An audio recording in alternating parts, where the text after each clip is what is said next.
মই যেতিয়া কাম বন চব কৰি মেলি এতিয়া টিভি চাবলৈ বহোঁ, সদায় মোৰ লগত কি হয় জানেনে? কাম বন কৰি পেলাই মই টিভি চাবলৈ অহালৈকে সকলোবোৰ ঠিকেই থাকে। মানে আজৰি বিজৰি হৈ যেতিয়া মই টিভি চাবলৈ আহিম বুলি মই গোটেই কাম বন লৰালৰিকৈ কৰোঁ, চিৰিয়েলকেইখনতো ৰাতি চাবলৈ নাপাওঁ, কাৰণ গ'লেও সেইখন সময়ত পঢ়া হয়, 8টা বজাত দৃষ্টিখন দিয়ে, সেইখন চাব নাপাওঁ, সেইখন সময়ত ল'ৰা পঢ়া থাকে। সেইটো কাৰণে স্কুলটো খোলা দিনততো মই চাবই নাপাওঁ, কাৰণ মানুহজন যায় ডিউটিলৈ, ল'ৰাক খোৱাই বোৱাই পঠিয়াই মেলি মই আজৰি বিজৰি হৈ আকৌ দুপৰীয়ালৈ বনাই মেলি ল'ৰা অহা আগে কাপোৰ কানি ধুই চবটো কৰি মেলি আজৰি বিজৰি হৈ পেলাই টিভি চাব সময় নাপাওঁ। তেনেকুৱাতে গুণু আহি পাই যায় বা মানুহজন আহি পাই যায়। কিন্তু ল'ৰা যিদিনাখন স্কুল বন্ধ থাকে, এবাৰ ভাত পানী খাম বুলি প্ৰিপেৰেশ্যন আগদিনাখন হয়, কাইলৈ এবাৰেই ভাত খাম, টিভি চিভি চাম, অলপ শুম বুলি।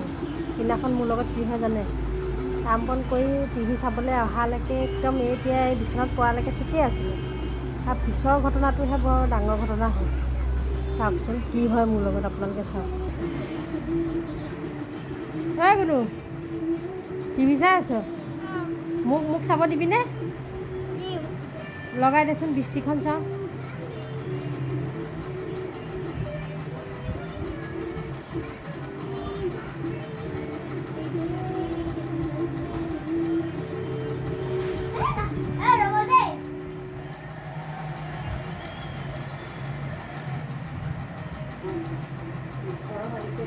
ইয়াতে থৈ দে, মই চাম বৃষ্টিখন দি আছে দেই।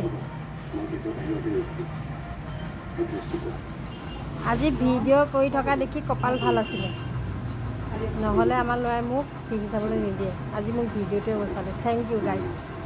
নহ'লে মই বৃষ্টি কোনোদিন চাবলৈ নাপাওঁ, এই আমাৰ এই দুষ্টটো জোখত।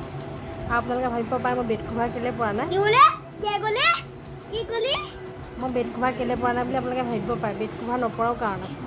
এই বেড কভাৰখন পাৰি যদি থওঁ, এইফালে পকাত মানুহজন শুই আছে নহয়, মানুহজন আৰু ল'ৰাটোৱে গোটেই খচি ডেইলি বেড কভাৰ ধুবলগীয়া কৰি দিয়ে। তাৰমানে বেড কভাৰখন নাপাৰিলে কোনো নাহে গৰমত খেল উঠিবলৈ, গৰম উঠে নহয় টুলিখন পাৰি থ'লে, সেইকাৰণে মই তেনেকৈয়ে শুই থাকিম। বেড কভাৰ কিমান ধুব, আগফালে এসোপা ধুই থোৱাই আছে, সেইটো কাৰণে মই বেড কভাৰ নাই পৰা, সেইটো এটা শাস্তি। আৰু 2 নম্বৰ কথা, মই কথা পাতোঁতেই ল'ৰাই আকৌ দেখিছেনে কি ঘটনা কৰিলে? এইয়া ছেকেণ্ডতে চেণ্ডেল সলাই দিলে। আপোনালোকৰ ভিডিঅ'টো কৰা দেখি পেলাই দিলে, আকৌ ছেকেণ্ডত চেণ্ডেল সলাই পেলাই সি কাৰ্টনত দি দিলে। মোৰ লগত সদায় এইটো ঘটনা হয়। আজিলৈ সামৰিলোঁ, বাই বাই।